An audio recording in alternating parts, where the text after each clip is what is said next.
నమస్తే వి digital news కి స్వాగతం. నా పేరు మీనా. వార్తల ముందుగా ముఖ్యాంశాలు.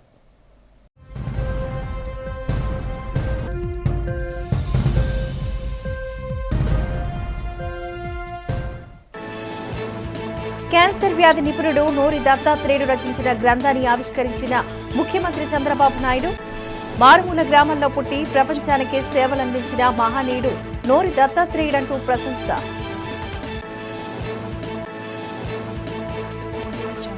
గత ప్రభుత్వ హయాంలో దేవాలయాలపై జరిగిన దాడులు, వాటి దర్యాప్తుపై శాసనమండలిలో వాడివేడిగా జరిగిన చర్చ. దేవాలయాలపై దాడులు చేసిన ఏ ఒక్కరిని విడిచిపెట్టేది లేదంటూ పూర్తిస్థాయి విచారణ జరిపిస్తామన్న దేవాదాయ శాఖ మంత్రి రామనారాయణ రెడ్డి. ఒక్కరోజు పర్యటనకు విశాఖ వచ్చిన స్వచ్ఛ ఆంధ్రప్రదేశ్ కార్పొరేషన్ చైర్మన్ కోమారెడ్డి పట్టాభిరామ్. రాష్ట్ర ప్రభుత్వం ఉత్తరాంధ్ర అభివృద్ధికి అధిక ప్రాధాన్యతనిస్తుందంటూ వెల్లడి. గోపాలపట్నం, కొండవాలు ప్రాంతాల్లో పర్యటించిన పశ్చిమ ఎమ్మెల్యే పెతకంశెట్టి గణబాబు. స్థానిక ప్రజల సమస్యల పరిష్కారానికి అధికారులు చిత్తశుద్ధితో పనిచేయాలి అంటూ సూచన. మనం తీసుకునే ఆహారమే మెడిసిన్, వంటగది ఫార్మసీ. సరిగ్గా అనుసరిస్తే ఆరోగ్య సమస్యలకు పరిష్కారం దొరుకుతుందని ముఖ్యమంత్రి చంద్రబాబు నాయుడు అన్నారు. క్యాన్సర్ వైద్య నిపుణులు నోరి దత్తాత్రేయుడు రచించిన మండాటు టూ మ్యాన్ హ్యాటన్ గ్రంథావిష్కరణ కార్యక్రమం విజయవాడలో ఓ హోటల్లో జరిగింది. ఈ కార్యక్రమానికి సీఎం చంద్రబాబు ముఖ్య అతిథిగా హాజరై పుస్తకాన్ని ఆవిష్కరించారు. ఈ సందర్భంగా ఆయన మాట్లాడుతూ, మన ఆరోగ్యం మన చేతుల్లో ఉంది. క్యాన్సర్ వస్తే డాక్టర్ వైద్యం చేస్తారు, రాకుండా చూసుకోవాల్సిన బాధ్యత మనపై ఉందని అన్నారు. రానున్న 4 ఏళ్లలో 50 లక్షల ఎకరాలకు ప్రకృతి సేద్యం విస్తరించి ప్రకృతి వ్యవసాయానికి చిరునామాగా ఏపీని మార్చుతామని చెప్పారు.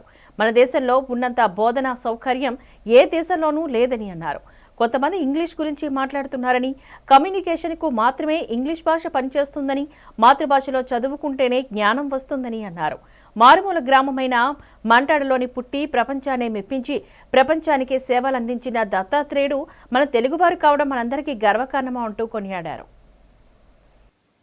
మా మదర్ ఇన్ లా,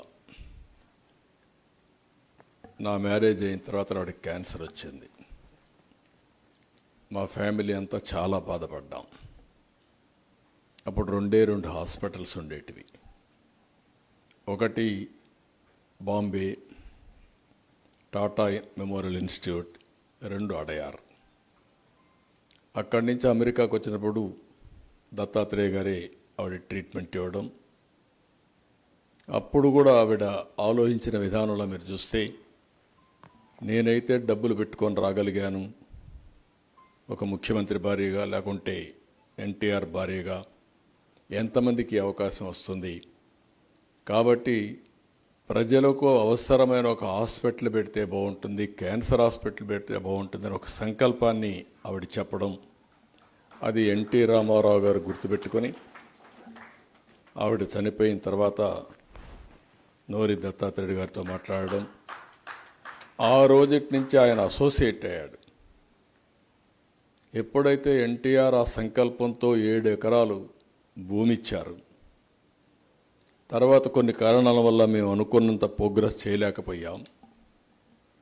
ఆ తర్వాత నేను ముఖ్యమంత్రి అయిన తర్వాత ఆలోచించాను, ఎట్టి పరిస్థితులు చేయాలనే పట్టుదలతో మేము హాస్పిటల్ పూర్తి చేశాం. వాజ్పేయి గారు వచ్చి ఇనాగరేషన్ చేయడం, అబ్దుల్ కలాం వచ్చి ఒక ఫంక్షన్లో పార్టిసిపేట్ చేయడం. ఈరోజు వారు చెప్పినట్టు 175 176 జనరల్ బాడీ మీటింగ్స్కి వారు అటెండ్ అయ్యారంటే ఒక మనిషిలో ఎంత పట్టుదల ఉంటుందో ఇది ఒక ఉదాహరణ. Is a very popular doctor. ఆయనే చెప్పారు, one thing I don't want to be shy with my own Telugu people. There is no university where I did not go as visiting professor in the globe. There is no country who would not honor me around the globe. Keep that all outside the Atlantic, other side of the Atlantic. But this moment where I was born in Mantada, few miles from here, raised in Thotlavallur, educated in Vijayawada, Kurnool and Masilepetam, Guntur, in Majed Guruvaya High School, and all my family's deliveries happened in missionary hospital in Uyur and Kurmadali. All these are close to my heart. Wherever I go to any country, this is the basis. This is my base. That's the reason this is a very momentous occasion for me. గత ప్రభుత్వ హయాంలో దేవాలయాలపై జరిగిన దాడులపై పూర్తి స్థాయిలో విచారణ చేపట్టి దోషులపై కఠిన చర్యలు తీసుకుంటామంటూ దేవాదాయ శాఖ మంత్రి ఆనం రామనారాయణ రెడ్డి శాసనమండలిలో వెల్లడించారు. 2019 నుంచి 2024 మధ్య కాలంలో రాష్ట్రంలోని పలు దేవాలయాల్లో విగ్రహాలు ధ్వంసం చేయడం, రథాలను తగలబెట్టడం వంటి ఘటనలు చోటు చేసుకున్నాయి. ఈ ఘటనలపైన జరిగిన విచారణ, నమోదైన కేసులు, ప్రభుత్వం తీసుకుంటున్న చర్యలపై దేవాదాయ శాఖ మంత్రి ఆనం రామనారాయణ రెడ్డి శాసనమండలిలో సభ్యుల ప్రశ్నలకు సమాధానమిచ్చారు. గత ప్రభుత్వ హయాంలోని దేవాలయాలపై దాడులకు సంబంధించి రాష్ట్ర వ్యాప్తంగా దాదాపు వందల సంఖ్యలో ఘటనలు నమోదయ్యాయని అన్నారు. ఇందులో చాలా వరకు నిర్లక్ష్య వైఖరితో అప్పటి ప్రభుత్వం సరిపెట్టారని చెప్పారు. వాటిపై ప్రత్యేక విచారణ కమిటీ ఏర్పాటు చేసి గతంలోని నిర్లక్ష్యం చేసిన కేసులపై సమగ్ర విచారణకు ప్రత్యేక కమిటీను ఏర్పాట్లు చేశామని అన్నారు.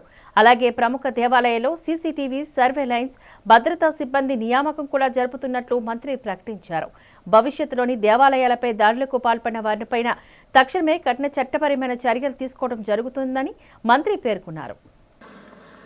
ఏ ప్రశ్నకు సమాధానం అవునండి, బి ప్రశ్నకు వివరాలను సభా సమక్షంలో ఉంచడమైంది అధ్యక్ష.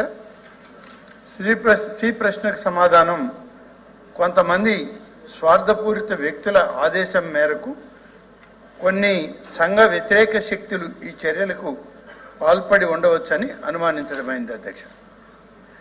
డి ప్రశ్నకు అధ్యక్ష, సీసీ కెమెరాల ఏర్పాటు, రథం షెడ్ల నిర్మాణం మరియు అలారం బిగింపు మున్నగు తక్షణ చర్యలను తీసుకోవాల్సిందిగా ఖచ్చితమైన సూచనలను రాష్ట్రంలోని దేవాలయాల కార్యనిర్వాహక అధికారులందరికీ మరియు ప్రైవేటు దేవాలయాల నిర్వహణ కమిటీలకు కూడా ఆదేశాలు జారీ చేశాం అధ్యక్ష. 2019 నుంచి 24 మధ్య కాలంలో రాష్ట్రంలో హిందూ దేవాలయాలపైన కానీ హిందూ ధార్మిక సంస్థలపై కానీ 286 సంఘటనలు జరిగాయి అధ్యక్ష. మనకు క్రీస్తు శకం 712వ సంవత్సరంలో మహద్ బిన్ కాసిం అనే ఒక ముస్లిం రాజు భారతదేశం మీద దండయాత్ర చేసి హిందూ దేవాలయాలను విధ్వంసం చేసిన అప్పటి నుంచి తర్వాత ఆంగ్లేయులు కూడా విగ్రహాలను ధ్వంసం చేయడం కానీ దేవాలయాలను ధ్వంసం చేయడం కానీ తక్కువ అధ్యక్ష. కానీ ఆ దేవాలయాల్లో ఉండే సంపదను దోచుకునేదానికి వాళ్ళు ఆ విగ్రహాలను కింద ఏమైనా ధనరాశులు ఏమైనా ఉన్నాయని చెప్పి చేయడం జరిగింది అధ్యక్ష. కానీ ఈ గత 5 సంవత్సరాల్లో విశృంఖలంగా హిందూ మతం పైన దాడి చేయడం జరిగింది అధ్యక్ష. కానీ ప్రభుత్వం ఏమో 286 సంఘటనలు జరిగితే ప్రతిసారి అగతాయిల పనో లేకుంటే తాగుడుబోతులు ఇది చేశారని చెప్పి ఆ తప్పిదం నుంచి తప్పించుకోవడం జరిగింది అధ్యక్ష. ముఖ్యంగా ఇదే విజయవాడ నగరంలోనే ఉన్న కనకదుర్గమ్మ రథంలో ఉన్న విగ్రహాలను కూడా దొంగతనం చేస్తే ఈ రోజు కూడా ఆచూకీ లేదు అధ్యక్ష. అంతేవిధంగా అంతర్వేది లక్ష్మీ నరసింహస్వామి రథాన్ని కాల్చివేస్తే దానికి కూడా 1,00,000 కారణాలు చెప్పి అగతాయిల మీద చేసే కార్యక్రమాలు చేపట్టడం జరిగింది. అంతేకాకుండా 2021వ సంవత్సరంలో అధ్యక్ష ఒక పీఠాపురంలోనే ఒకే ఒక్క రోజు 12 హిందూ దేవాలయాలపైన దాడులు చేసి విగ్రహాలను ధ్వంసం చేసిన సంఘటనలు జరిగాయి అధ్యక్ష. రాజమండ్రి నగరంలో కానీ ఆఖరికి అధ్యక్ష తిరుమల తిరుపతి వెంకటేశ్వర స్వామి పరకామణిని కూడా దోపిడీ చేసే కార్యక్రమానికి శ్రీకారం చుట్టారంటే అధ్యక్ష ఇదే గతంలో కూడా ఇదే సభలో దేవాదాయ శాఖ మంత్రి గారి దృష్టికి తీసుకోకపోవడం జరిగింది అధ్యక్ష. రాష్ట్ర ప్రభుత్వం ఉత్తరాంధ్ర అభివృద్ధికి అధిక ప్రాధాన్యతనిస్తోందని స్వచ్ఛ ఆంధ్ర కార్పొరేషన్ చైర్మన్ కొమ్మారెడ్డి పట్టాభిరామ్ తెలిపారు. నగరంలోని జీవీఎంసీ పాత కౌన్సిల్ హాల్లో జరిగిన మీడియా సమావేశంలో ఆయన మాట్లాడారు. ఉత్తరాంధ్రలోని అన్ని ప్రాంతాల అభివృద్ధికి ప్రభుత్వం చర్యలు తీసుకుంటుందని చెప్పారు. జగన్ హయాంలో రాష్ట్రంలోని అభివృద్ధి పూర్తిగా నిలిచిపోయింది అంటూ విమర్శించారు. ముఖ్యమంత్రి నాయకత్వంలో కూటమి ప్రభుత్వం రాష్ట్రంలోని అన్ని ప్రాంతాలను అభివృద్ధి చేయడమే లక్ష్యంగా పనిచేస్తుందని చెప్పారు. రాష్ట్ర ప్రభుత్వ హయాంలో విశాఖ ఎంతో శరవేగంగా అభివృద్ధి చెందబోతుందని అన్నారు. ప్రభుత్వం చేస్తున్న అభివృద్ధిని చూసి వైసీపీ నేతలు ఓర్వలేకపోతున్నారు అంటూ పట్టాభిరామ్ ఎద్దేవా చేశారు. జగన్ అధికారంలో ఉన్న సమయంలో వైసీపీ నేతలు ప్రజాధనాన్ని లూటీ చేశారు అంటూ ఆరోపించారు. కేవలం 7 నెలల పాలనలోనే రాష్ట్రం అభివృద్ధి పదంలో పరుగులు పెడుతోందని పట్టాభి తెలియజేశారు. కొన్ని కీ పర్ఫార్మెన్స్ ఇండికేటర్స్ KPIs ని మనం అందించడం, టైమ్ లైన్స్ని ఫ్రేమప్ చేసుకుని కొన్ని గోల్స్ పెట్టుకుని వాటిని అచీవ్ చేసే విధంగా ముందుకు సాగుతూ ఉన్నాం. ప్రతి నెలా చేపట్టేటటువంటి ఈ స్వచ్ఛాంధ్ర కార్యక్రమానికి సంబంధించి మనం థీమ్స్ కూడా 12 నెలలకి 12 థీమ్స్ని పెట్టుకుని మనం పనిచేస్తున్నాం. ఈ నెల మరి సింగిల్ యూజ్ ప్లాస్టిక్స్ వాడకాన్ని తగ్గించుకోవటం, ప్లాస్టిక్స్ రీసైక్లింగ్ మీద మనం థీమ్ని ఏర్పాటు చేసుకుని దానిపైన ఈ నెల మొత్తం కూడా కార్యక్రమాలని రాష్ట్రంలో ఉన్నటువంటి 123 అర్బన్ లోకల్ బాడీస్ ULBs, అదేవిధంగా 13,000 గ్రామ పంచాయతీలు ఏవైతే ఉన్నా వీటన్నిటిలో కూడా మార్చి నెలలో ఈ ప్లాస్టిక్స్, సింగిల్ యూజ్ ప్లాస్టిక్స్ వాడకాన్ని తగ్గించడం, ప్లాస్టిక్ రీసైక్లింగ్ వీటి మీద పనిచేయటం ఈ నెలంతా కూడా జరుగుతూ ఉంది. న్యూస్ 4 అన్ని జిల్లా కేంద్రాల్లో యువత తరపున వైఎస్ఆర్సీపీ ఆధ్వర్యంలో ఈ నెల 12న జరగనున్న యువత పోరు కార్యక్రమాన్ని విజయవంతం చేయాలి అంటూ దక్షిణ నియోజకవర్గ వైఎస్ఆర్సీపీ సమన్వయకర్త మాజీ ఎమ్మెల్యే వాసుపల్లి గణేష్ కుమార్ పిలుపునిచ్చారు. ఈ సందర్భంగా ఆసిల్మెట కార్యాలయంలో కార్యక్రమానికి సంబంధించిన పోస్టర్ను దక్షిణ వైసీపీ శ్రేణులతో కలిసి ఆయన విడుదల చేశారు. అనంతరం ఆయన ఈ సందర్భంగా మాట్లాడుతూ వైఎస్ జగన్మోహన్ రెడ్డి అధికారంలోకి వచ్చిన వెంటనే లక్షల ఉద్యోగాలు యువతకు అందించారని అన్నారు. వైఎస్ఆర్సీపీ ప్రభుత్వంలో 17 మెడికల్ కాలేజీలు మంజూరు కాగా నేడు అధికారంలోకి వచ్చిన కూటమి ప్రభుత్వం వాటన్నిటినీ ప్రైవేటీకరణ చేసేందుకు సిద్ధపడుతుందని అన్నారు. తక్షణమే ప్రభుత్వం ప్రైవేటీకరణ ఉపసంహరించుకోవాలని డిమాండ్ చేశారు. నిరుద్యోగ భృతి నెలకు 3,000 రూపాయలు ఇస్తామని చెప్పిన హామీని నిలబెట్టుకోవాలని అన్నారు. విద్యార్థుల భవిష్యత్తు కోసం ఆనాడు ఫీజు రియంబర్స్మెంట్ పథకాన్ని దివంగత వైఎస్ ప్రవేశపెట్టారు అంటూ గుర్తు చేశారు. పై 3 అంశాలపై యువత పక్షాన వైఎస్ఆర్సీపీ గళం మెత్తుతున్నట్లుగా వెల్లడించారు. జై జగన్ జై జగన్ జై జగన్ జై జగన్ జై వాసుపల్లి నాయకత్వం పీడీఎఫ్ రైస్ అక్రమ రవాణాని అరికట్టేందుకు పెదగంటాడ న్యూ పోర్ట్ పోలీసులు నడుం బిగించారు. హార్బర్ డివిజన్ పరిధిలోని 3పై కేసు నమోదు చేసి వారి వద్ద నుంచి 5 టన్నుల రైసును స్వాధీనం చేసుకున్నారు. ఈ సందర్భంగా ఏసీపీ కార్యాలయంలోని ఏర్పాటు చేసిన మీడియా సమావేశంలో ఏసీపీ కాళిదాసు పాల్గొని కేసు వివరాలను వెల్లడించారు. సిపి శంకప్రత బాగ్జీ ఆదేశాల మేరకు నగర వ్యాప్తంగా చేపడుతున్న తనిఖీల్లో భాగంగా న్యూ పోర్ట్ పోలీస్ స్టేషన్ పరిధిలో ప్రభుత్వం సరఫరా చేసే పీడీఎఫ్ బియ్యం అక్రమ రవాణా నిల్వలపై తాము నిఘా పెంచామని అన్నారు. ఈ నేపథ్యంలోని ఈ నెలలో 55,000 కేజీల బియ్యం 4 వ్యక్తుల నుంచి స్వాధీనం చేసుకోవడం జరిగిందని చెప్పారు. వీరిపై 7A సెక్షన్ కింద కేసు నమోదు చేసి వారిని రెవెన్యూ డిపార్ట్మెంట్కి అప్పచెప్పడం జరిగినట్టుగా పేర్కొన్నారు. పౌర సరఫరాలకు సంబంధించిన బియ్యాన్ని కొని అక్రమార్గాన అమ్ముతున్న వ్యక్తులపై తాము నిఘా పెట్టామని అన్నారు. ఇటువంటి చర్యలను ఎవరైనా గుర్తిస్తే తమకు తెలియపరచాలని కోరారు. ఈ సమావేశంలో న్యూ పోర్ట్ సిఐ కామేశ్వరరావు, సిబ్బంది తదితరులు పాల్గొన్నారు. నగర పరిధిలో విశాఖపట్నం సిపి గారి తాలూకా ఆధ్వర్యంలో గత నెల రోజులుగా న్యూపోర్ట్ పోలీస్ స్టేషన్లో పీడిఎస్ రైస్ అక్రమ నిల్వలు రవాణా గురించి చేసిన దాడుల్లో సుమారు 4 కేసులు రిజిస్టర్ చేయడం జరిగింది. అందులో ఫిబ్రవరి 14వ తారీఖున జబలి ప్రసాద్ అనేటువంటి వ్యక్తి నుంచి 161 కేజీలు, అదే రోజు సాయంత్రము పెద్దిన కొండలరావు దగ్గర నుంచి 263 కేజీలు, 17/2 కిందటి నెలే అంకాల నారాయణ దగ్గర నుంచి 1,600 కేజీలు, నిన్న అనగా 10/3/2005లో కూడా అదే అంకాల నారాయణ దగ్గర నుంచి సుమారు 3,500 కేజీలు, టోటల్గా 5,524 కేజీలు అంటే 5.5 టన్నుల బియ్యాన్ని ఒక నెల కాలంలోనే మా సిపి గారి తాలూకా ఆదేశాల ప్రకారంగా వచ్చిన సమాచారం ప్రకారం దాడి చేసి వాటిని వశపరుచుకొని రెవెన్యూ వాళ్ళకి అలాగే కేసులు 7A కేసులు మా ఎఫ్ఐఆర్లు కూడా కట్టడం జరిగింది. ఇలాంటి అక్రమ రవాణా కానీ నిల్వ కానీ ఎక్కడైనా ఉంటే మాకు చెప్తే మేము తప్పకుండా ఇమ్మీడియట్గా యాక్షన్ తీసుకుంటాం. అసంఘటిత రంగ కార్మికుల సంక్షేమానికి కేంద్ర రాష్ట్ర ప్రభుత్వాలు సంక్షేమ బోర్డు ఏర్పాట్లు చేయాలి అంటూ సిపిఐ రాష్ట్ర సహాయ కార్యదర్శి జేవి సత్యనారాయణమూర్తి డిమాండ్ చేశారు. అసంఘటిత రంగ కార్మికుల సమస్యల పరిష్కారాలని డిమాండ్ చేస్తూ ఏఐటీసీ ఆధ్వర్యంలో మహాధర్నా జరిగింది. జీవీఎంసీ ఎదురుగా ఉన్న గాంధీ విగ్రహం వద్ద జరిగిన ధర్నాను ఆయన ప్రారంభించారు. ఈ సందర్భంగా జేవీ సత్యనారాయణమూర్తి మాట్లాడుతూ కనీస వేతనంగా 35,000 రూపాయలు అమలు చేయాలంటూ డిమాండ్ చేశారు. అసంఘటిత రంగ కార్మికుల శ్రమ ఫలితంగానే దేశం పారిశ్రామికంగానూ ఆర్థికంగానూ ఎంతో బలోపేతమైందని అన్నారు. కేంద్ర రాష్ట్ర ప్రభుత్వాలు స్పందించి తగు చర్యలు తీసుకోవాలని, లేని పక్షంలో పోరును తీవ్రతరం చేస్తాము అంటూ సత్యనారాయణమూర్తి హెచ్చరించారు. ధర్నాలు కార్మిక నాయకులు అచ్యుతరావు, వెంకట్రావు, మస్సేన్, మన్మథరావు, జేడీ నాయుడు తదితరులు ఈ కార్యక్రమంలో పాల్గొన్నారు. అసంఘటిత రంగంలో పనిచేస్తున్నటువంటి కార్మికులకి, అది స్వయం ఉపాధి కానివ్వండి, గిగ్ వర్కర్స్ కానివ్వండి, ఇతర కాంట్రాక్ట్ కార్మికులు కానివ్వండి, భవన నిర్మాణ కార్మికులు కానివ్వండి, వీళ్ళందరికీ కూడా కనీస వేతనం 35,000 రూపాయలుగా నిర్ణయం చేయాలని, అదేవిధంగా వాళ్ళకి సామాజిక భద్రత కల్పించాలని చెప్పని గత 6 రోజుల నుంచి ప్రతిరోజు రోజుకో రంగం నుంచి కార్మికులు, ఆటో కార్మికుల దగ్గర నుంచి అందరూ కూడా ఇక్కడ ధర్నాలు చేశారు. ఏ రంగానికి ఆ రంగం. ఈ రోజుని మొత్తం అందరూ కలిపి మహాధర్నా చేస్తూ ఉన్నారు. ఈరోజు కేంద్ర ప్రభుత్వం 8వ పే కమిషన్ వేసింది. 8వ పే కమిషన్ యొక్క డిమాండ్ ఏంటి? కనీస వేతనం 35,000 రూపాయలుగా నిర్ణయం ఉండాలని చెప్పని. విశాఖ పశ్చిమ నియోజకవర్గం గోపాలపట్నం 91, 92 వార్డుల్లో లక్ష్మీనగర్ నుంచి ఎఫ్ బ్లాక్ వరకును కొండవాలు ప్రాంతాలను స్థానిక ఎమ్మెల్యే గణబాబు అధికారులతో కలిసి పర్యటించారు. ఈ సందర్భంగా ప్రాంతవాసులతో మాట్లాడి త్రాగునీటి, కాలువలు, ఎలక్ట్రికల్ పోల్స్ సమస్యల మీద ఆరా తీశారు. ఆ సమస్యల పరిష్కారానికై అధికారులకు తక్షణమే చర్యలు చేపట్టాలి అంటూ సూచించారు.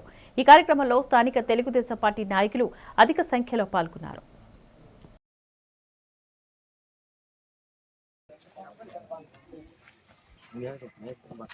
మీదకెక్కితే బుర్రలో పడుతుంది, మనుషులు పడుతుంది.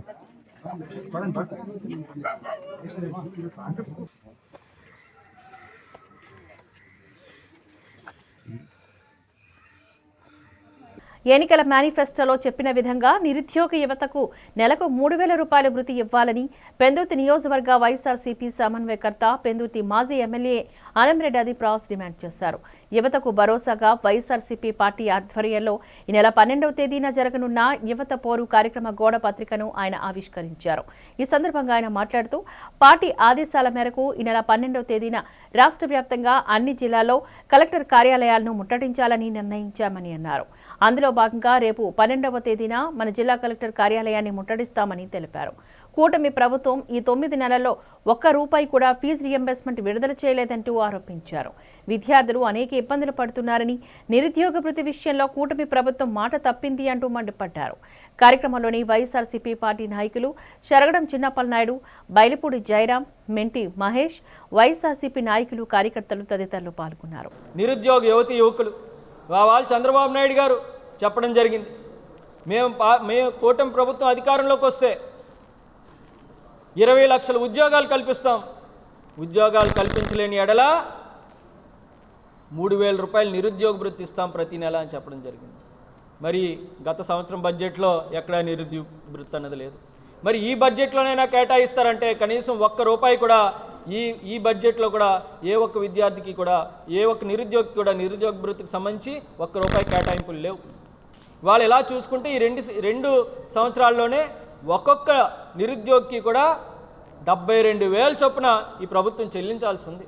ద్విచక్ర వాహనాలను చోరీ చేసి ఆన్లైన్లో విక్రయిస్తున్న ఘరానా దొంగను అరెస్ట్ చేశాము అంటూ క్రైమ్ ఏడీసీపీ మోహన్ రావు తెలియజేశారు. ద్వారకా పోలీస్ స్టేషన్లో జరిగిన మీడియా సమావేశంలో కేసు వివరాలను ఆయన వెల్లడించారు.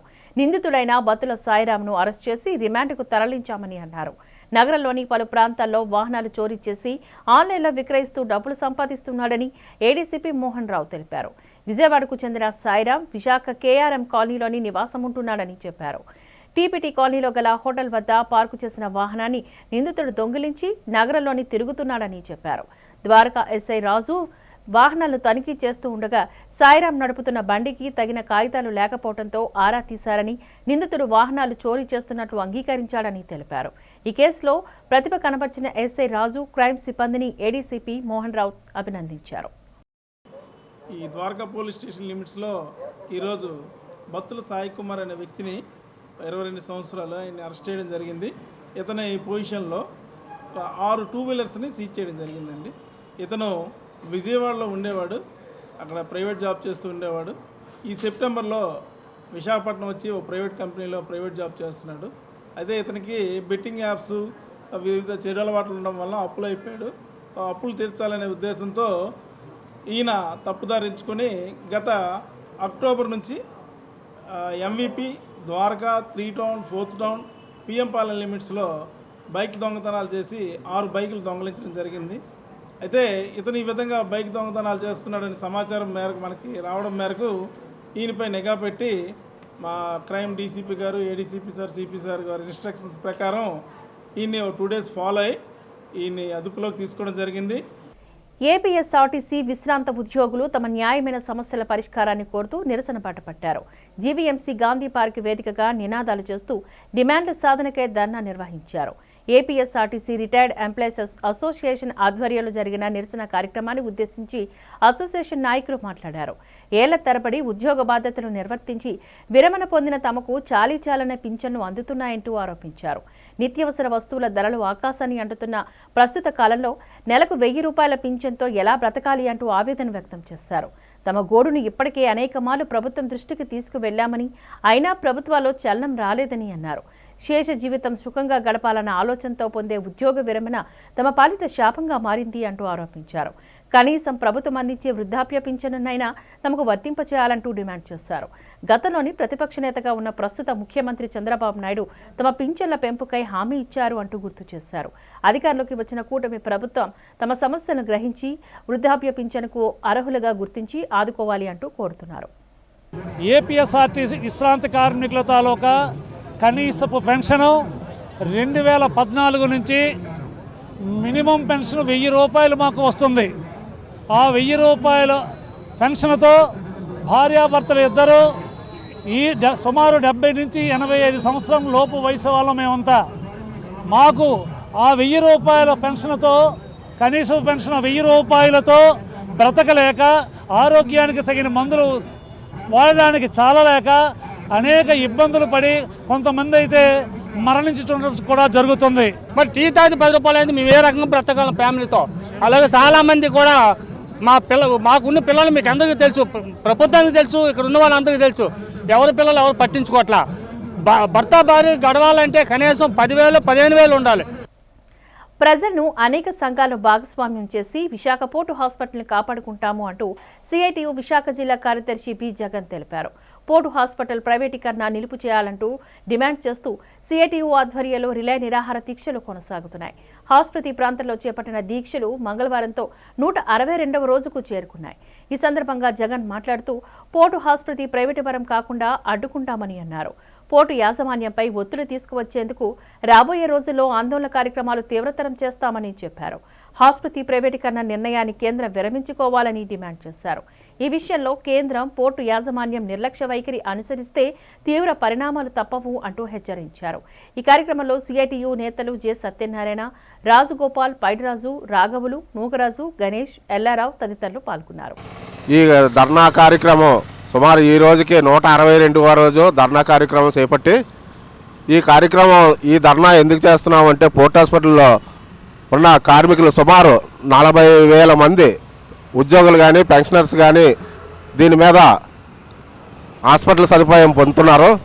దీనికి ప్రైవేట్ పరం చేయాలని మేనేజ్మెంటు గవర్నమెంటు తీసుకుంది. ఈ పోర్ట్ హాస్పిటల్ ప్రైవేట్ వారికి ఇస్తే పీపీ పద్ధతిలో కానీ ప్రైవేట్ వారికి ఇచ్చినట్టయితే ప్రైవేటు వాళ్ళు ఏం చేస్తారో వాళ్ళ సొంత నిధులు సొంతంగా కాపాడుకోవడానికి వాళ్ళు ఏదో ఎంత 300 కోట్లు ఎంతో సుమారు దాని మీద అప్పు తీసుకొచ్చి 100 కోట్లు ఎంతో దీని మీద పెట్టుబడి పెట్టి మిగతాది ఏదో వచ్చేయడానికి. చీమలాపల్లిలో వ్యవసాయ భూములకు పరిహారం ఇవ్వాలని రైతులు జిల్లా కలెక్టర్ హరీంద్ర ప్రసాద్కు మొరపెట్టుకున్నారు. పెందుర్తి నుంచి నార్త్ సింహాచలం గోపాలపట్నం మధ్య నిర్మించనున్న రైల్వే ఫ్లైఓవర్ బ్రిడ్జితో తమ పంట భూములు కోల్పోతున్నామని, తమకు నష్టపరిహారం ఇవ్వాలని కలెక్టరేట్ ఎదుట నిరసన తెలిపారు. ప్రజా సమస్యల పరిష్కార వేదికలో బాధిత రైతులు కలెక్టర్కు వినతి పత్రాన్ని అందజేశారు. అనంతరం మీడియాతో ఈ సందర్భంగా మాట్లాడుతూ తమ పూర్వీకుల నుంచి సంక్రమించిన భూముల్లో వ్యవసాయం చేసుకుంటూ కుటుంబాలతో జీవిస్తున్నామని రైతులు వెంకటరమణ తదితరులు తెలిపారు. రైల్వే ఫ్లైఓవర్ నిర్మాణంతో తాము భూములు కోల్పోతామని ఆందోళన వ్యక్తం చేశారు. తాము అభివృద్ధికి వ్యతిరేకం కాదని అన్నారు. గతంలోని మేహద్రిగడ్డ రిజర్వాయరు బలహీన వర్గాల గృహాల కోసం భూములు ఇచ్చామంటూ గుర్తు చేశారు. అప్పుడు సింహాచలం దేవస్థానానికి 1/3 వంతు, రైతులకు 2/3 వంతు పరిహారం ఇచ్చారని అన్నారు. ఇప్పటి ధరకు అనుగుణంగా గతంలోని ఇచ్చిన విధంగా తమకు పరిహారం ఇవ్వాలని కోరారు. కలెక్టర్ సానుకూలంగా స్పందించారని, తమకు న్యాయం చేయాలని కోరారు. నిరసనలో చీమలాపల్లి, పోలుబాలెం తదితర రైతులు, మహిళలు పాల్గొన్నారు. మా అందరూ కూడా ప్రైవేట్ ఊర్లోనే మాకు ల్యాండ్ ఉన్నది. ఇప్పుడు సీమలాపల్లి ల్యాండ్, ఆ ల్యాండ్ మాకు దౌర్జన్యంగా వస్తున్నా కనుక మేము ఆపాము. గతంలో మాకు ఎంజిఆర్ స్కీమ్లో మాకు 35 ఎకరాల భూమి సీమలాపల్లి రెవెన్యూ పోయింది, మాకు కాన్స్టిట్యూమెంట్ ఇచ్చారు. అలాగే కొల్లిపాలెం గ్రామంలో కూడా లీగల్ సెక్షన్ కింద కాలనీ ఇచ్చారు, దానికి కూడా డబ్బులు ఇచ్చారు. అన్ని ఇచ్చి అదే పద్ధతి మేము అనుసరించమని మేము కలెక్టర్ గారికి వినతి పత్రం ఇచ్చుకున్నాము. కలెక్టర్ గారు మీ సమస్య ఖచ్చితంగా 10 రోజుల్లో పరిష్కరిస్తారని చెప్పారు. మా పొలాల్లోకి వచ్చి మీ పొలాల్లో పెందుత్తునిచ్చి నార్త్ సింహాచలం వరకు రైల్వే ఫ్లైఓవర్ కడతాము, మీ భూములు ఖాళీ చేసేయండి అని అన్నారు. అదేంటండి, మేము తరతరాలుగా ఇందులోనే వ్యవసాయం చేసుకొని బతుకుతున్నాము, ఇది పద్ధతి కాదు. పోనీ ఒకవేళ మీకు ప్రభుత్వానికి ఇది అవసరమైనట్టయితే గతంలో ప్రభుత్వ అవసరాలకి కొన్ని వ్యవసాయ భూములు తీసుకున్నప్పుడు ఏ విధంగా అయితే చేశారో ఇప్పుడు అలాగే చేయమని అన్నాము. దానికి ఎగ్జాంపుల్గా మేఘాద్రిగడ్డ రిజర్వాయర్ కన్స్ట్రక్షన్ అయినప్పుడు 1/3 ఏమో దేవస్థానంకి, 2/3 రైతులకి ఇచ్చి అవార్డు ఇచ్చి ప్రొసీడింగ్స్ ఇవన్నీ ఇచ్చి కాంపెన్సేషన్ ఇచ్చారు. స్టీల్ ప్లాంట్లో పనిచేస్తున్న కాంట్రాక్ట్ కార్మికుల తొలగింపులను తక్షణమే నిలుపు చేయాలని అఖిలపక్ష కార్మిక సంఘాల నేతలు డిమాండ్ చేశారు. అఖిలపక్ష కార్మిక సంఘాల ఆధ్వర్యంలో రీజనల్ కమిషనర్ ఆఫ్ లేబర్ కార్యాలయం ఎదుట ధర్నా నిర్వహించబడింది. ధర్నాలోని అఖిలపక్ష నేతలు KM Srinivasarao, RK SP Kumar, Nammi Ramana, G Srinivas, Mantri Ravi, K Vamsi, Ramireddy, P Bhaskarrao, Ummadi Apparao తదితరులు పాల్గొన్నారు. ఈ సందర్భంగా అఖిలపక్ష కార్మిక నేతలు మాట్లాడుతూ విశాఖ స్టీల్ ప్లాంట్లో పనిచేస్తున్న కాంట్రాక్ట్ కార్మికులను తొలగించడం పట్ల తీవ్ర ఆగ్రహాన్ని వ్యక్తం చేశారు. ఎన్నో ఏళ్లుగా కాంట్రాక్ట్ కార్మికులుగా పనిచేస్తున్న వారిని అకస్మాత్తుగా తొలగించడం తగదని అన్నారు. ఇప్పటికే 900 మంది కార్మికులను తొలగించారని, కార్మికులను తొలగించాలన్నదే ప్రభుత్వ లక్ష్యమని అన్నారు. కేంద్ర ప్రభుత్వం తక్షణమే కార్మికుల తొలగింపు ప్రక్రియను నిలుపుదల చేయాలని అంటూ డిమాండ్ చేశారు. లేని పక్షంలో భారీ ఎత్తున ఆందోళన కార్యక్రమాలు చేపట్టి ప్రభుత్వానికి, స్టీల్ యాజమాన్యానికి తగిన గుణపాఠం చెప్తాము అంటూ హెచ్చరించారు. కాంట్రాక్ట్ కార్మికులందరికీ ఈఎస్ఐ వైద్య సౌకర్యం యాజమాన్యం కల్పించాలని కోరారు.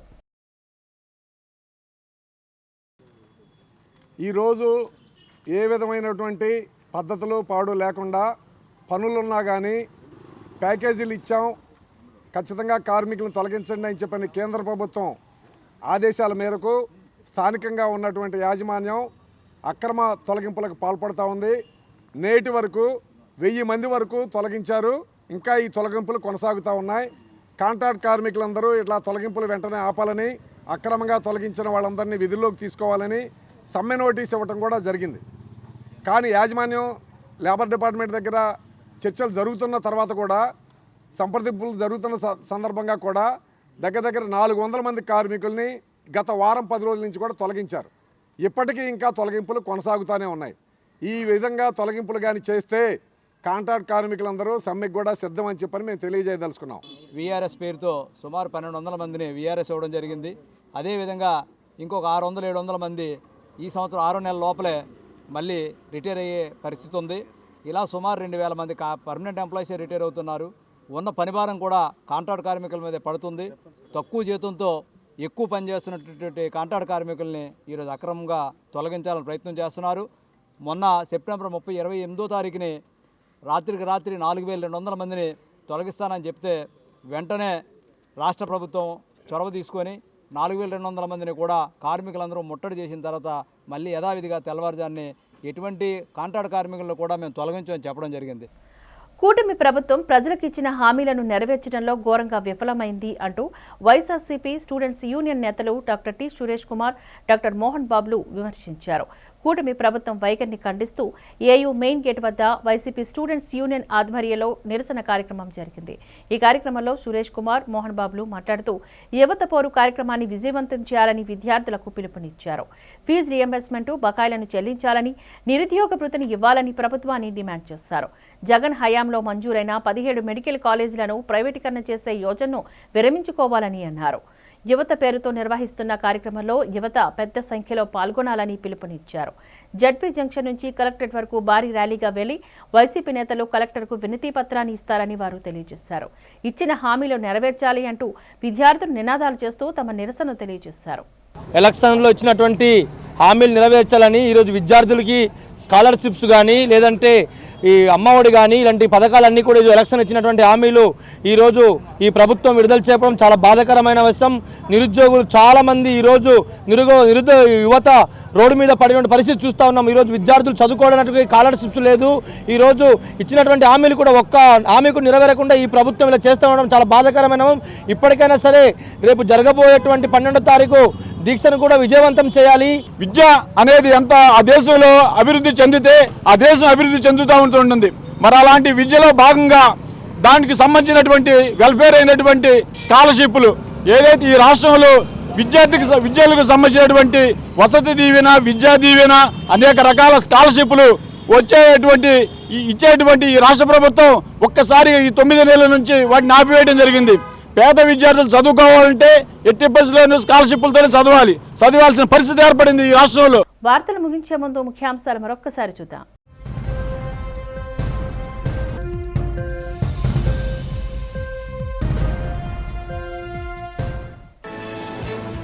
క్యాన్సర్ వ్యాధి నిపుణుడు నోరి దత్తాత్రేయుడు రచించిన గ్రంథాన్ని ఆవిష్కరించిన ముఖ్యమంత్రి చంద్రబాబు నాయుడు.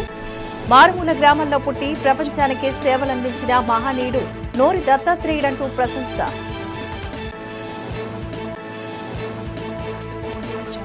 గత ప్రభుత్వ హయాంలో దేవాలయాలపై జరిగిన దాడులు, వాటి దర్యాప్తుపై శాసనమండలిలో వాడివేడిగా జరిగిన చర్చ. దేవాలయాలపై దాడులు చేసిన ఏ ఒక్కరిని విడిచిపెట్టేది లేదంటూ పూర్తిస్థాయి విచారణ జరిపిస్తామన్న దేవాదాయ శాఖ మంత్రి రామనారాయణ రెడ్డి.